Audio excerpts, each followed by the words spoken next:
welcome to another video.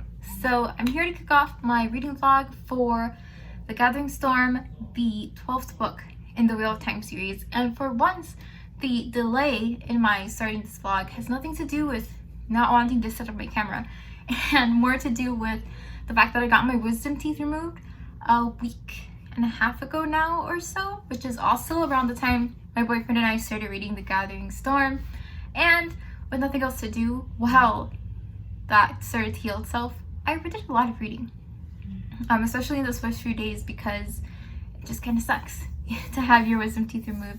And then even after I started to feel better, just talking a lot hurt my jaw, but that is quickly resolving. And so here I am to actually talk about The Gathering Storm. So first, it's been a while since I've shown you a book, like a physical book. We are reading primarily on ebook, but I did want to take a minute to look at this cover. Because look at it. This is the scene from the first few chapters, the one where this guy in like this bubble of evil, this poor guy turns, like, he like melts from the inside out, and then this manor that Rand is staying in catches fire, and there's this hole in the middle, and Rand is here like, why, Dark One, why are you punishing and like attacking people when I'm the one that you really want? And then Avienda here in the background just being like, what? And this whole cover has like Wild West vibes, which is like interesting. Now, The Gathering Storm also marks just an incredible and like sad and wild turning point in the Wheel of Time series, because Robert Jordan died before he could finish the Wheel of Time series. And so here, starting with The Gathering Storm, the books are written by Brandon Sanderson, and there are chunks that are written by Robert Jordan. There were a ton of notes that he left to be referenced, but it's different. There's like large swaths that are written by Brandon Sanderson, and the two have different writing styles. And so this book actually starts with this like foreword written by Brandon Sanderson that's basically like, so we're doing this book now, we're trying to finish the series, and also rather than try to poorly mimic Robert Jordan's writing style, I'm just going to use his characters and his world and relay the events in my style as well as I can, while staying true to the characters and the notes that Robert Jordan left for like the events to happen here on out. So it's different. This book has like shorter chapters. So Brandon Sanderson in general writes shorter chapters. And that's not saying they're all short, but like a fair amount. I feel like the average Robert Jordan chapter was longer than the average Brandon Sanderson chapter. And at this point, I don't even remember exactly where we are. We're like almost halfway through the book, I believe. And things are winding down. So like we're nearing the climax of the series, and a lot is happening. A lot that I wish I could have updated along as I read it, because now in this moment trying to remember all of it is just going to be an interesting time. One of the things that I have appreciated is all the Rand that we get in this book, even if it is the saddest thing in the whole wide world, because Rand just gets increasingly sad as a character, and I'm so scared for him. I don't know, I just increasingly don't know how things are going to come out well for him. And it's not like anyone is saying they will. Like, Rand is sure he's going to die. People would love to save him, you know, the three women that he loves, but at the same time, it seems increasingly unlikely that that's actually feasible. So we've got Rand. He's trying to become increasingly hard and cold. He's distancing himself from people, as he has for several books. But then one of the things, and I don't know if I talked about this in the last vlog because I had this thought then, if it came up in this book, or if I just thought about it, told my boyfriend, and have never spoken about it. I don't know when this happens, but there's a point at which we learn Brand is like thinking to himself that he's refusing to harm a woman. I think it was Summerhall, so it must be in this book, The Gathering Storm. There's a point where they've captured Summerhall after her attack on Rand at the end of Knife of Dreams, right? And he's got people trying to break her and like learn the things that she knows about channeling and anything she knows about the Dark One and his plan and what the Forsaken are doing and all of that.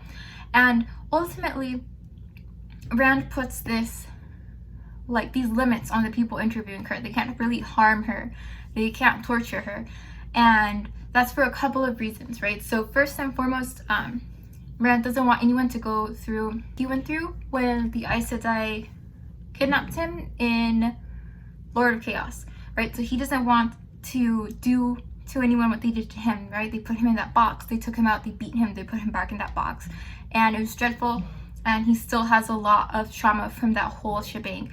And so he doesn't want to do that to Summerhall. He also doesn't want to harm a woman, right? There's this like internal situation going on where you've got Brand and his two rivers, you know, backcountry classic masculinity morals, plus you've got Lucerne in his head who continues to mourn what he did to his wife Elenia. And so all that's going on, and Rand just refuses to harm a woman. And for a while I've been kind of like, Rand, you've like got to get over that. This is so from like me living here in 2021 real world, like that is such an outdated view. Clearly there are women on the other side and they're going to try to kill you, and you should definitely at least defend yourself, if not kill them first, because they're coming for you, including someone like Summerhall. However, in this section, and I don't know where exactly it was, we learned that Rand is thinking about that promise that he made to himself not to harm a woman, and it is in his head the last like line he will cross. He will not harm a woman. It's everything around him is changing. He is changing. He's having to harden himself. He's having to take up positions of power and responsibility and authority and all kinds of things that have changed. And the one thing that he's like holding on to from his past life, before he was a Dragon Reborn, before he started to channel, is that bit of chivalry, that little bit of chivalry that he is used to, that he's clinging to. That's like his last original identity thread. He will not kill a woman, which makes it so much harder to read when Summerhall escapes. She is aided by Shadar Haran. Who is he? I don't even know. But he escapes, or she escapes. He lets her out of her prison. He gives her access to the male Adam channeler controller thing. She sneaks in, because she can like disguise herself to look like other people. So she sneaks into Rand's rooms. He's hanging out with men. She sneaks in under the guise of like just a servant and puts the Adam thing, the collar, on his neck and completely controls him. And it is terrifying. It is concerning. Like, it is shocking. I was not expecting that. I read it and I was just like, whoa, and I had to stop and reorient myself for several minutes because the implications were wild. First of all, why haven't they gotten rid of that? Like, seriously. Eannon was told to put it at the bottom of the ocean, and then she didn't, and supposedly she got captured or something. Like the Shan-Chan found her and they were like, hey, what you doing? Give us that, whatever. And then so then like the Shan-Chan had it, and Summerhall infiltrated the Shan-Chan. And like, I get that it has been out for a while, but then once they had it, as soon as they found it, why didn't they get rid of it? Like, Rand gave it to Katswain to take care of, and she put it in this box that she swears had all these words on it.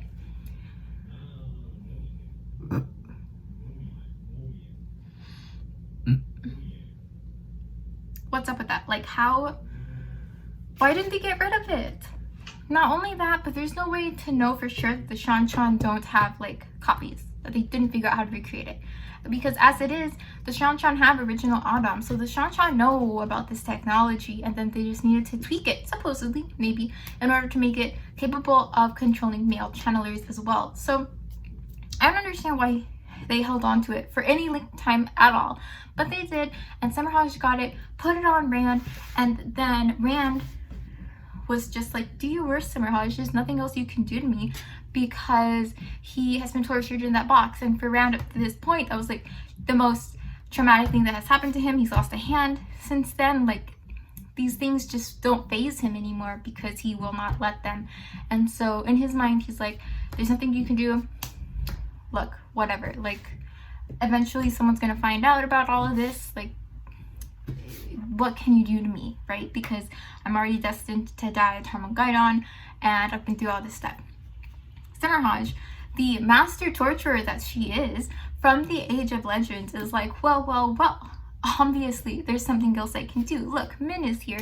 And so using the Adam or the thingy-majigger, she makes him start to choke Min. He makes him attack her, and it's so terrible and sad and scary. And Rand eventually breaks the hold that Summerhall has on him because he gets so angry and so scared, and he draws from all of the power he can, and his regular Satan does not actually do anything, but he has this connection with Moradin, Ishmael, Baalzamon, etc. We've seen it before, and I think it came into play somehow or other here because Rand is able to summon the true power, which is wild. It's like the power directly from the Dark One, and as far as we know, Moradin is the only one that can channel the true power.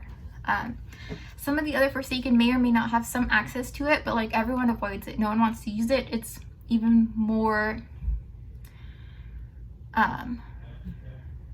it's way more likely to drive you crazy and overwhelm you than even Satan is. And so somehow or other, Rand channels the true power, probably through this ambiguous connection to Moradin, breaks the Adam, and then kills Summerhall with a blast of balefire without thinking. Like, boom, she's dead.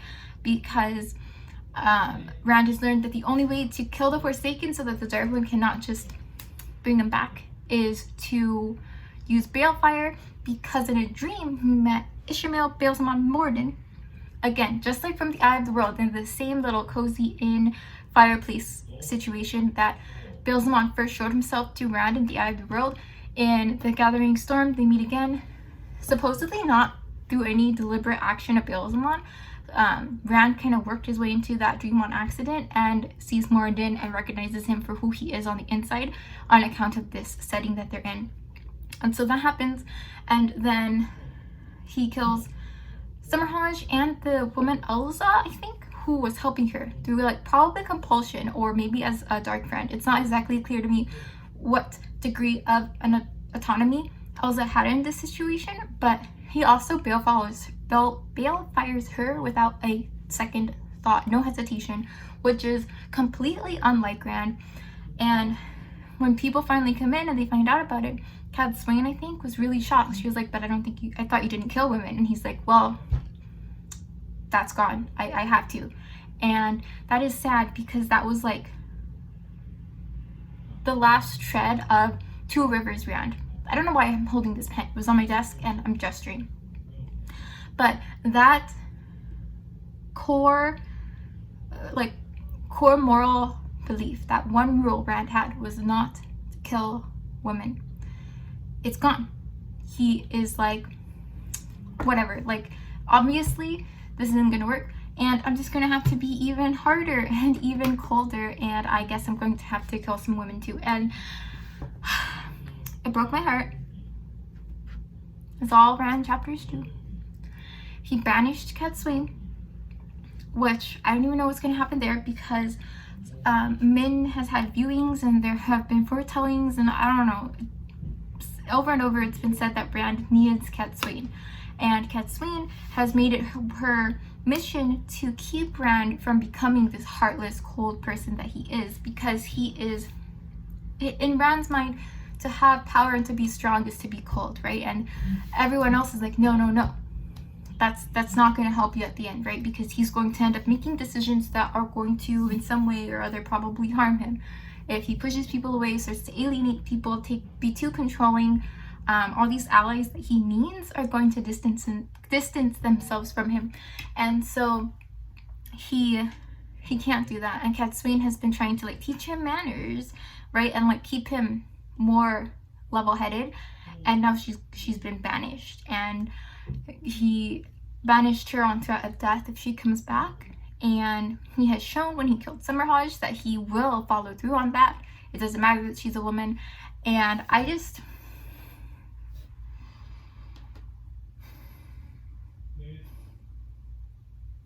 I don't know where Rand is going next. I don't know what's going to happen to him. More and more, it feels like there's no way for him to be okay. And that I've just kind of been going through these books like, of course Rand's going to be okay, because why wouldn't he? This is like crazy. He's the protagonist here, and he's so cool. Why would he just die? But also, he is losing himself so much, and he is taking so many risks, and I just feel like he might really not come out well in the end. So there's Rand. He's being Rand in this new version of Rand, and I don't like it. So there's that. Then I did have some predictions. I came to the thought that Nineveh, by the end of the Wheel of Time, might actually learn to heal madness. All right, because think about it. Rand cleansed Satan, but that didn't undo any of the injury to the minds of the men who could channel that had already occurred, right? Okay. But Nineveh consistently throughout the books has been like, anything can be healed, I'm sure of it. There's no way that like there's just this one or two random things that can't be healed. Like, come on, everything else can. That means everything can. And she's very powerful in the One Power. She can channel a lot. She's pretty talented with that. She's stubborn, and she's pretty good with healing. She's already learned to heal stilling, which everyone thought was impossible. So why not madness, right? In the Gathering Storm, there is an Aes Sedai that is grieving the loss of her warder, and Nineveh offers to try to heal that grief. And the Aes Sedai rejects that because she wants that grief. It's the remainder of her love for that warder. But nevertheless, Nineveh's willingness to try that, right? Grief is a mental situation, just like madness from the taint on Satan. And Nineveh doesn't know that she would be able to have healed that grief, but there's like this. We're coming back to that, right? We're coming back to the idea that Nineveh thinks anything can be healed, even mental states. So, wouldn't that be cool? As Nineveh's like next level of evolution in the One Power, to be able to heal mental illness as well, including the madness caused by the taint on Satan. I don't know. Then we've also got this other idea I had, which was the idea that I had another theory. So I have been struggling with this idea of Lews Therin really being Lews Therin and Rand being Rand, how they're sharing the same mind space, how they're technically supposed to be the same person, but also two different people. And I had a different theory where I was like, okay, what if it's not dead Lews Therin that is in Rand's mind? It is Lews Therin from the Third Age, all right? Because the voice that Rand hears continues to think like, well, gosh, now I'm finding a plot hole in my theory. But let me tell you the original theory. The original theory was that Lews Therin is in Rand's head, but it is Lews Therin as he is going mad in the Third Age or the Second Age or whatever the age was where Lews Therin was alive. It's alive Lews Therin and alive Rand across time, hearing each other in their heads. Because Lews is like, I can't believe I hear a madman in my head. And Rand is like, I can't believe I hear a madman in my head. And maybe as they're both going mad, there's like this connection across time in their heads. So Rand, as he's going mad, is hearing Lews Therin's voice from the past. And Lews Therin in the past, as he is going mad, begins to hear Rand's voice from the future. Think about that.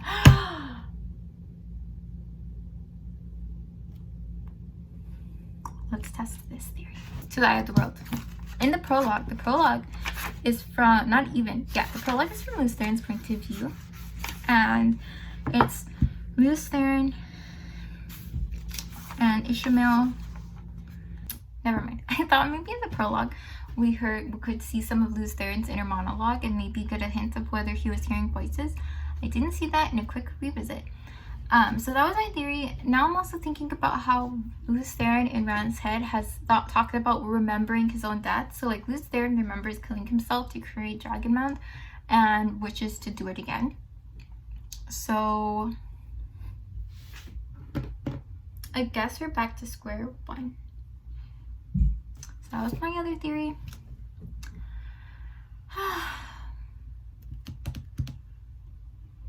That's my cat.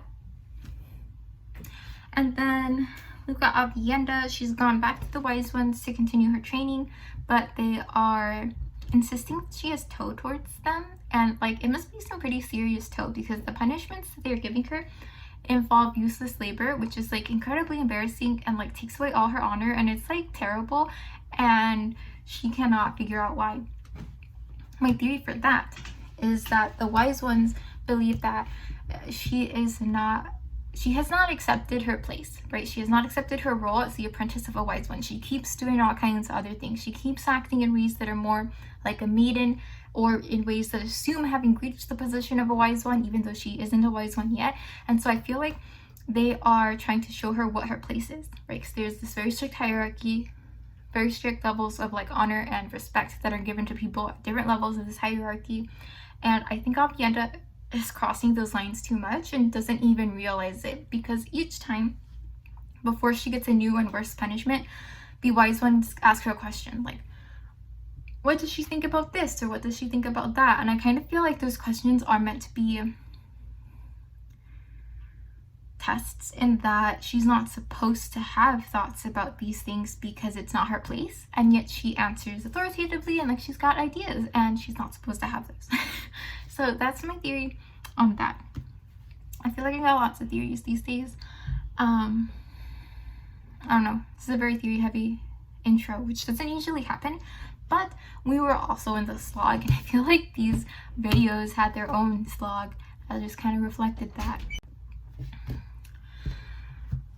So that's all the end of this rant. We haven't really seen Elaine, which I don't miss. I don't miss Elaine. We've seen Gawain. He has gone to the rebel Aes Sedai because he heard that Egwene had been captured, and he's worried that she's being tortured. He gets there to learn that she doesn't want to be rescued, and he's like, this is ridiculous. Obviously, you guys are all just using Egwene, and I am going to figure out how to help her. That's kind of his stance.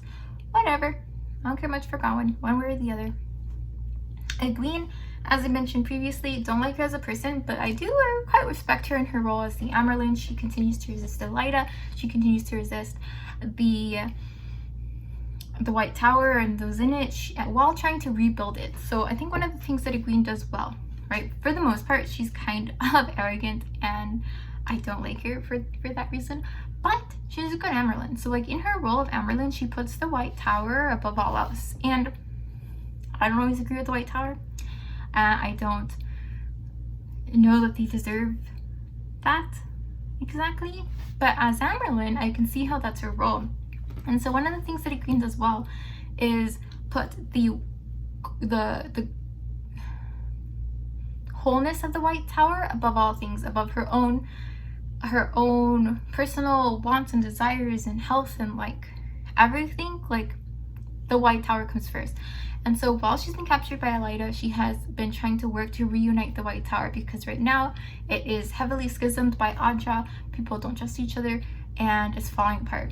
And Egwene is like, no, this cannot stand. The White Tower takes pride in working as a whole, and everything should be for the White Tower, the good of the White Tower, regardless of Aja. And that's not what's happening right now. So she's been like talking to people and different sitters across different Ajas and trying to get them to see the problem that exists and work to fix it. In that role, she eventually got assigned to serve Elaida at a dinner with lots of other sitters, and she started to tell her off in just the most satisfying way. Like, she called her a coward, said that for a while Egwene thought maybe Elaida could be a dark friend, but she definitely couldn't, because the dark one would be ashamed of her and would never want her to work for him. And so that was just amusing.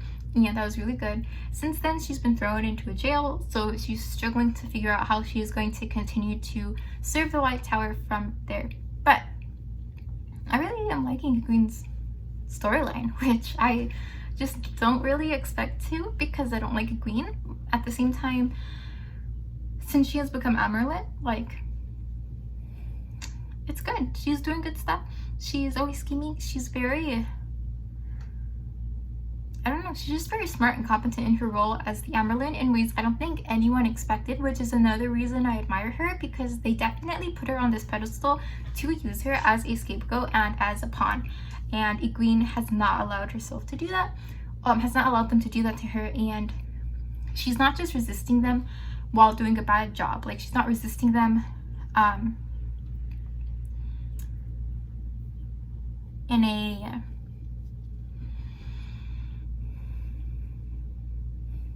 like childish way. She's not like, what, you're trying to tell me what to do, I'm not gonna do what you tell me to do. She is resisting them in a way that makes sense. Like, she's competently asserting her will in ways that truly benefit and truly serve the White Tower, which I can get behind. So that has been really, really cool. And then we've got Matt. So Tuon, we got a Tuon chapter. Tuon's back with the Shanchan, and she has agreed to meet the dragon again. So there's going to be that meeting, and I'm excited for it. We saw Matt briefly in a chapter that was a little weird. Like, he had this whole conversation with Talmains, I think, and I just found the dialogue to be so...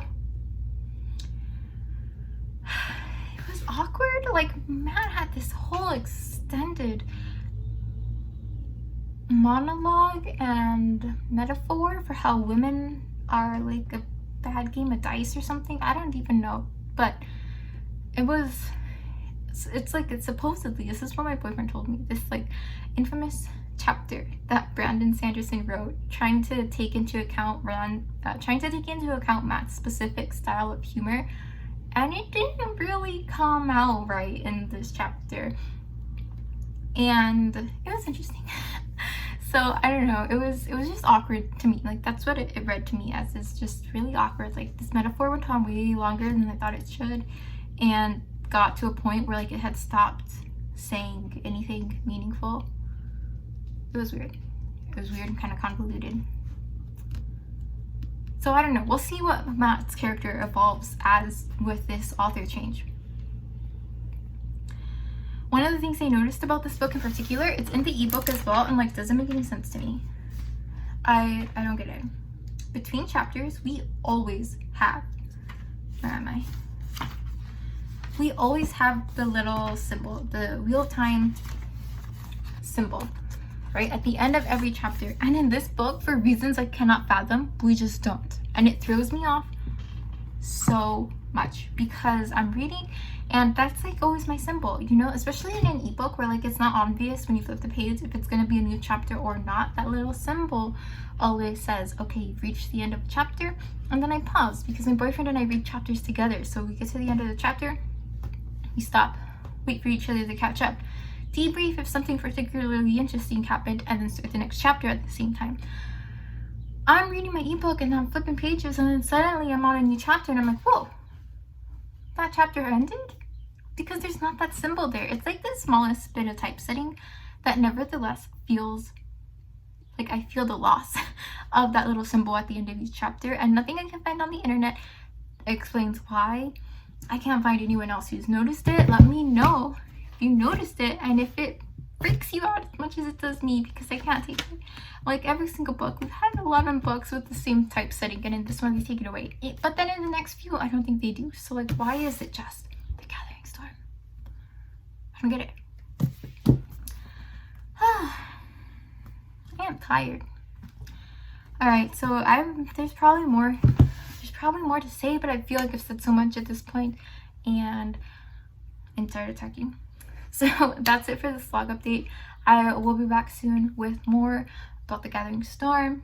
We will see what happens next, and just here's to hoping nothing too bad doesn't happen to Rand. Alright, see you.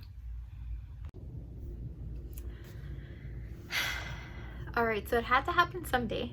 Someday I was going to take the time to sit down and actually wrap up this vlog for The Gathering Storm. I don't remember when I opened The Gathering Storm vlog, honestly. I started it, and then it took us a while to finish The Gathering Storm, like longer than I expected it to. And then it's been like 2 or 3 weeks since I finished The Gathering Storm, and now it's today, so we're really crossing some amount of distance and time here, but I'm going to do my best because The Gathering Storm was wild. The ending, it was so good. So first and foremost, the thing that stood out to me the most is that we got so much Rand in The Gathering Storm, and I appreciated it so much. Okay, I have not made it a secret that Rand is one of my favorite characters, and it makes me so sad when we don't get enough Rand chapters. Like, there are entire books where we barely see him and he's off doing who knows what. The Gathering Storm, that was not the case. It was also refreshing to see Rand's plot like really progress, right? Because we're coming out of like several slow books. The book right before The Gathering Storm wasn't too bad, but the ones before that were like super slow. So we're picking up the pace slowly. And then The Gathering Storm is also where we see a transition from Robert Jordan writing The Wheel of Time to Brandon Sanderson writing. And it was different. I think that the biggest things I noticed were that chapters were often a little shorter than I was used to with Robert Jordan. Not to say they were all really short or that they were even short at all. They were just noticeably shorter in lots of cases. Then you also had more stuff happening. Like, there was less description and a lot more get to the point, this is what's happening kind of writing, which is definitely Brandon Sanderson's style and not really Robert Jordan. So it was distinct and unique. But for the most part, I think that the things that happened were all still relevant, believable. Like, I could tell that it fit within the world. And Brandon Sanderson had like so many of Robert Jordan's notes to go off of that the events are like, I don't think he ended up having to make up a lot of big events. You know, he was just filling in the gaps, writing all the words. So that's all well and good. And in The Gathering Storm, Rand really, I've been worried about Rand like since book 1, right? Because he is a channeler of Satan. He's destined to go mad, probably die at Tarmogoyden. And as the books have progressed, we have seen Rand get darker and darker, harder and harder, right? He is constantly afraid that if he is not strong enough, he won't be able to do what he needs to do at Tarmogoyden. And so his definition of strong is developed into this feelingless, emotionless, straight to the point kind of way of being, where he does things as they need to get done. It doesn't matter who or what who he has to hurt, what he has to do to get what he thinks needs to get done, because as far as he can tell, the stakes are just too high. Like, we could be here forever debating the ethics of whether he should kill a whole village just to get to Graendal, or he could just kill it and then Graendal's dead and then he can move on, right? Because that happened in The Gathering Storm. It wasn't a village, it was like a manor house thing, but it had a lot of servants and stuff. So it was basically like village-like in the sense that there were a lot of innocent people just there that are gone now. Like, balefire out of existence.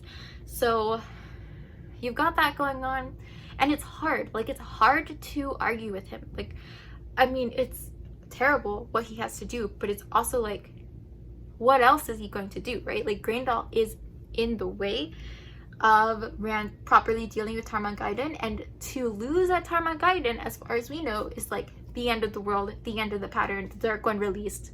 The stakes are so high, they're bigger than any one person or one small village. And so this is happening, but it's such a huge shift from where Rand starts, right? As this noble, kind-hearted farm boy who has increasingly become this ruthless general. And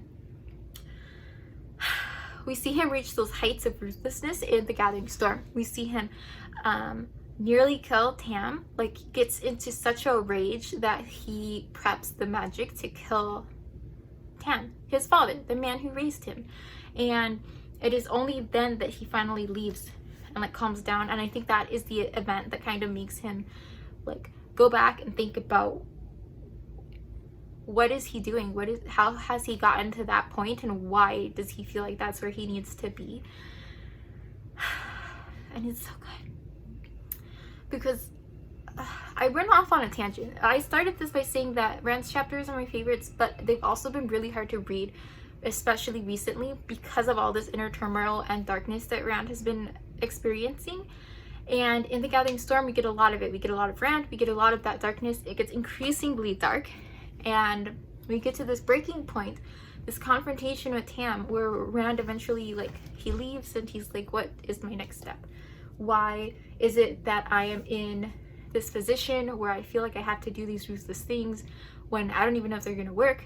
I could end up leaving the world worse than it began, because I'm uniting all these kingdoms. But when I'm dead after Trauma and Gaidon, what's going to happen to these kingdoms? Who's going to hold them together? Is everything going to collapse anyway? What am I doing and why am I doing it?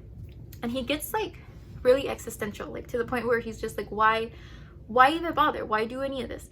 And he ends up on the peak of Dragon Mount, ready to straight up destroy the world. Like, he's up there gathering all the Satan he can.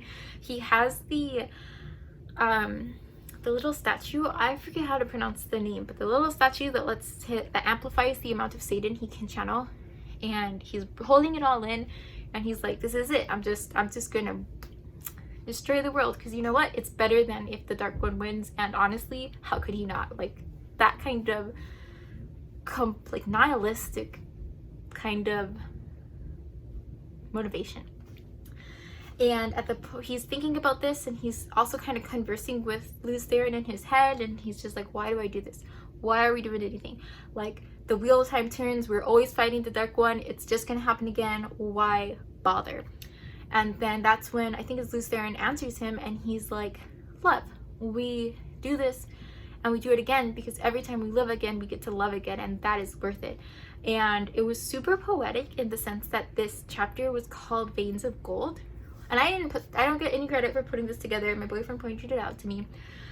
But this chapter where Rand is on the verge of destroying the world and himself, and he's thinking about why people continue to suffer in this wheel of time over and over and over again, and how the thing that kind of motivates why it's worth it every single time is that they get to love each time.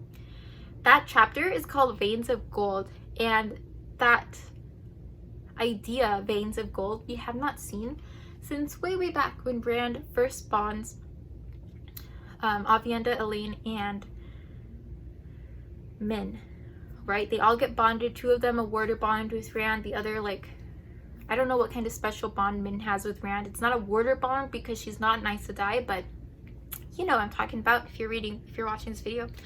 And when that happened to him, he and Elaine, I don't know, I think it was Rand's point of view, but maybe it was someone else's, or multiple people. But the people in that whole shebang described the bonds that they could see between them as veins of gold. The veins of gold were the visible kind of magical representation of their love and affection for each other. And so we see that again in this chapter titled Veins of Gold, where Rand has this epiphany and like kind of comes full circle, like, whoa, what am I doing here right now? Like, I need to go continue to fight for those I love. And I think that that's a huge shift, right? Because up until now, Rand has been thinking in order to fight for those he loves, he can't love at all. Like, that's just going to hold him back. And now we're seeing Rand think about how those he loves they're the only ones that actually give him the motivation to do anything. Like, they're why he's fighting. And if he pushes himself away from them, if he decides to blow up the whole world, like that is senseless, because the fight that he's fighting is for all of the people that he loves.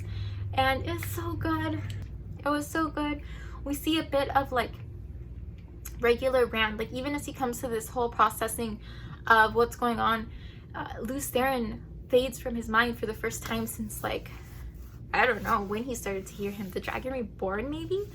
I mean, Luz Theron has been there for a while, and now he's gone. And at some point it came as a part of like Rand accepting that, like, he is Luz Theron. He was Luz Theron, is Luz Theron, will be Luz Theron in some form or incarnation, and the man's knowledge and things that happened in that age are important to him and where he is now and where the world is going, and it's important that it continues to happen again. And like all of that, he just kind of accepts it, and Luz Theron's voice disappears. And I think he says something along the lines of how they were never two different men at all, like they're the same. And so I'm still like, I don't know, I'm sure there are things that I'm just missing, but the idea of like the hard and fast, what in the world was Lews Theron's voice in his head answer? I don't know. Is there an answer? Have I not seen it yet? Are we going to get told the full, like, word for word, this is exactly what happened kind of answer, or am I supposed to figure it out on my own? Is it left ambiguous and uncertain? I don't know. I've got 2 more books, but we are told that the voice fades and it's just Rand in his head for the first time in a very, very long time. So that was so good. That's like the big thing of the Gathering Storm. I'm sure other people did other stuff, but like that's my takeaway. I was only worried about Rand. Other things, I don't know if I mentioned this in my last, I don't think it had happened in my last update, but then the other big thing we see is the reuniting of the White Tower. Egwene in the Gathering Storm was so good. Okay, I'm not a fan of her. I don't really like her as a person, but she's a very strong character and she's a very strong Amyrlin seat, and like I can admire her even if I don't like her. And we saw that a lot in the Gathering Storm. She got captured by Elaida at the end of the Path of Daggers, and no, was it Winter's Heart? Goodness.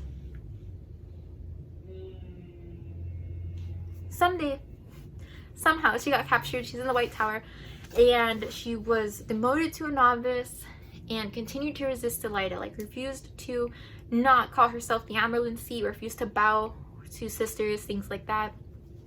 And then eventually she starts to earn the respect of some of the other sisters. They're looking for a strong leader, and Egwene is kind of here being a strong person, being like, hey, I can be this strong leader that clearly you all need. And Elaida is really dropping the ball on that.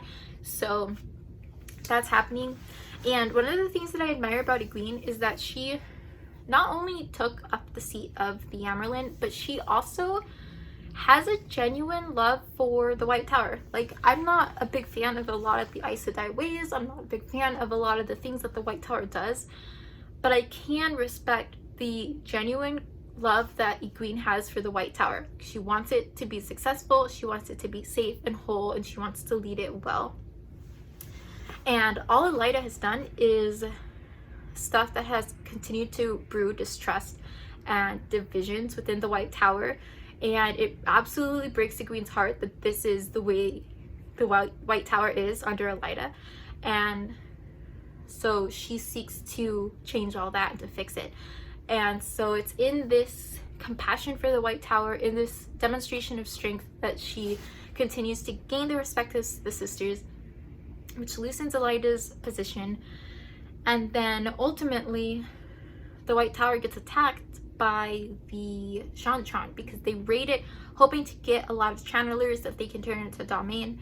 And Egwene is here. She takes command, protects the novices, gets them all to link up into circles, and she defeats a lot of the Ronkin and the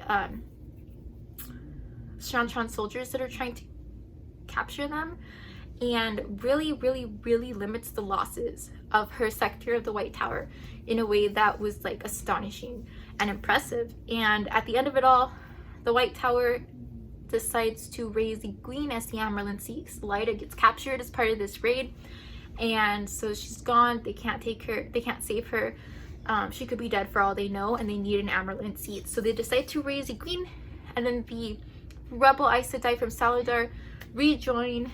And there's a ton of work to be done on Egwene's part in making sure that the tower gets back together, that the divisions between the different Ajahs gets healed. Like, there's so much that has to be done, but Egwene, like, I think she can do it. I'm excited to see where the White Tower goes under Egwene's leadership. It's good. It's good stuff. The only thing that continues to annoy me is the way Egwene thinks about Rand.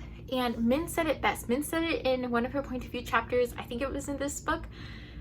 I don't know if I've mentioned it already, but it was so good. She in like one sentence, completely discussed why it annoys me so much when a lot of the Aes Sedai think about Rand in their point of view chapters, and why I have loved Min so much in contrast to those people. And it comes as a result of Nynaeve. I don't know what Nynaeve was doing at the time, but then Min's internal monologue says that the problem is that, or the issue here is that Nynaeve and the Aes Sedai continue to see Rand as a problem to be fixed rather than a person that needs help. And that really resonated with me, because it's true. Egwene, Nynaeve, the Aes Sedai, so many people, every time they think of Rand, they think of him as something to be fixed, a problem that has to be dealt with, a channeler just on the loose, someone that needs to be controlled. And none of them actually think about how he's a person who has undergone a dramatic shift in responsibility and power, time and place, and expectations. And he needs help, and he is not accepting it, at least at this time, because he feels like he cannot. And he's just a person. Like, he's the dragon reborn, but he's also just a person. He's just a man. He's a young man. He's like 20 something in the Gathering Storm. Like, he's got all this responsibility and he just needs help, and no one ever thinks about that. And Min does, which I think is why I have loved Min so consistently. Because despite all of the things, independent of whether Rand is doing things that are right or wrong, right? If Rand is doing something that's wrong, it's because he didn't get help that he needed. If Rand is doing something that's good, it's probably because somebody helped him. And so Min sees Rand as a person instead of a problem. And I really, really admire that. And it's a breath of fresh air every time we get a Min chapter. So Egwene's doing that. She's still thinking about how she's going to deal with Rand. She also has to deal with the Black Aja. So Varan comes after having taken some poison to Egwene and reveals that she's actually Black Aja, that she's been working with the Black Aja for a while, but undercover. So she infiltrated the Black Aja in order to get information with the hope that someday she could come, and in her final hour of life, she took a poison so that this would be her last hour. She can reveal everything she learned to someone, and that someone is Egwene, and she gives her this big old book of information, names, contacts, Black sisters, things like that. And Egwene, armed with all this information, actually goes to Saladar before she does the whole White Tower stuff, and she executes all known sisters of the Black Aja, which was wild. It was like a lot. And then she gathers this army that Gareth Bryn has been building for her, and they set off to the White Tower. Like, we can't stop. We have to stop playing around now in this stalemate that we've been in. The tower cannot continue to be divided. It has to be whole. If that means we have to go to war with the other sisters, like, we've got to do it. It's going to be terrible.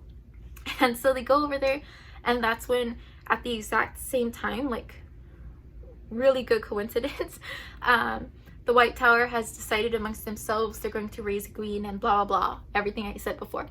And first of all, they don't know how close they came to war. Second of all, Egwene then goes and executes all of the sisters in the White Tower that are known to be part of the Black Aja. And Varan admits that she didn't find all of them. So they're there, especially Masana. Masana is known to be in the White Tower somewhere. Who is she? I don't know. Oh my gosh. Apparently, I think my boyfriend said that I should be able to know that we have gotten the point of view of the sister who's Masana. I don't know. I can't remember what he said. Maybe it was unrelated and something else. But, like, we've gotten the point of view of a sister thinking thoughts that are forsaken like, or something like that. I don't know. I'll figure it out someday, or someone will tell me. But Miss Sana is in the White Tower. I don't know who she is yet. Don't tell me if you think you know. I don't want to know. I'm gonna figure it out on my own, or I'm not. But I'll wait, right? I've got 2 more books of information where either Miss Sana is gonna reveal herself or she's not, and I'm gonna figure it out, or I won't. And then we'll come back and we'll discuss. So she has to deal with that. And oh my goodness, It is so wild. Those are like the two biggest things that happened. The Rand stuff and the green stuff. We saw like bits and pieces of other characters. They're just doing stuff, dealing with the fact that